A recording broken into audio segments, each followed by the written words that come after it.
पिताजी 2010 में गुजर गए थे और 2010 में निशानेबाजी का ही नहीं बल्कि सारे गेम्स का कॉमनवेल्थ गेम्स यानी कि राष्ट्रमंडल खेल दिल्ली में आयोजित था।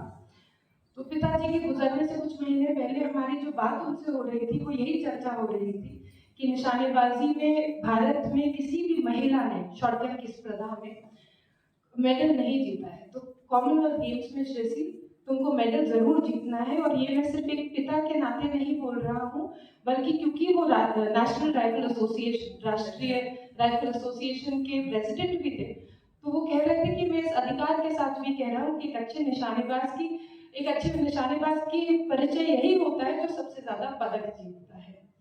खैर पापा उस कॉमनवेल्थ गेम्स से पहले छोड़ के चले गए और मुझे याद है कि 2010 जो मेरा निशानेबाजी का तीसरा वर्ष था उसमें मैं चौथे या पांचवें पोजीशन पर आकर खत्म किया था मैंने।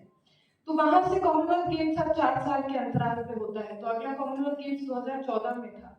एक बहुत लंबी संघर्ष किया, पिताजी को खोने का गम था, लेकिन पिताजी के अधूरे सपने को पूरा करने का भी एक जोश था, एक जुनून था कि पापा को किया हुआ वादा पूरा करना है, भारत के लिए पदक जीतना है, बिहार के लिए पदक जीतना है। 2014 जब पहुंचे तो वहां पर लड़ाई हुई, लंबी लड़ाई हुई, निशानेबाजी का खेल हुआ और रजत पदक हम जीते। तो बहुत खुशी हुई कि पहली बार किसी भारत की महिला ने रजत पदक जीता था बिहार में, जमुई में, हर जगह लोग खुशी माहौल बना रहे थे। जब वहां से वापस लौटे तो एक मन में ख्याल आया कि पिताजी को किया हुआ वादा था लेकिन रजत का सपना तो पिताजी ने नहीं देखा होगा।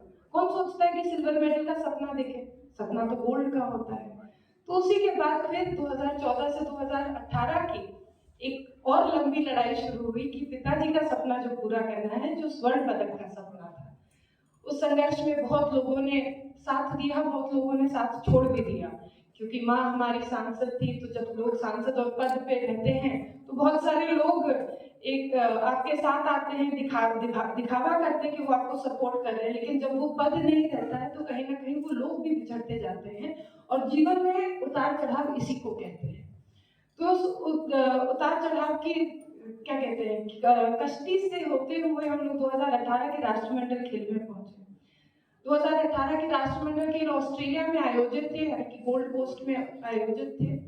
और वहां पे हमारा सामना जब कंपटीशन शुरू हुआ तो एक ऐसे रोमांचक मोड़ पे आके फंसा कि मेरा और वहीं की स्थानीय यानी कि ऑस्ट्रेलिया की लोकल शूटर एमा कॉक्स थी, जिनके सामने जिनका और मेरा आमना सामना हुआ और हम लोगों को एक सडन डेथ शूट ऑफ में जाना पड़ा। जो शूट ऑफ से निकल के विजेता बनता वही गोल्ड स्वर्ण पदक जाता और दूसरे को रजत पदक मिलता। रजत तो हम जीत चुके थे, लेकिन अब स्वर्ण पदक जीतना था। और सामने खड़े हुए ऑस्ट्रेलिया के लोग थे, सब मतलब वहां की महिला शूटर भी थी और ऑडियंस स्टैंड में बैठे हुए ऑस्ट्रेलिया के सब लोग थे। क्रिकेट स्टेडियम में कैसे लोग ऑजी ऑजी नारे लगाते हैं, तो उसी तरह से वहां पर भी हो रहा था। और हमको डर भी लग रहा था, कभी हम अपनी बंदूक को देखें कि भाई आज धोखा मत देना, कभी हम पीछे पलट के अपनी माँ को देखें जो एकदम हाथ साथ के अपने, हमको लगता है कि अगर 160 करोड़ देवी देवताएं हैं तो सबको पूज चुकी होंगी उस क्षण में। हम कभी ऊपर देख के अपने पिताजी को याद कर रहे थे कि साहस दीजिए, बल दीजिए कि अपना सपना पूरा कर सके।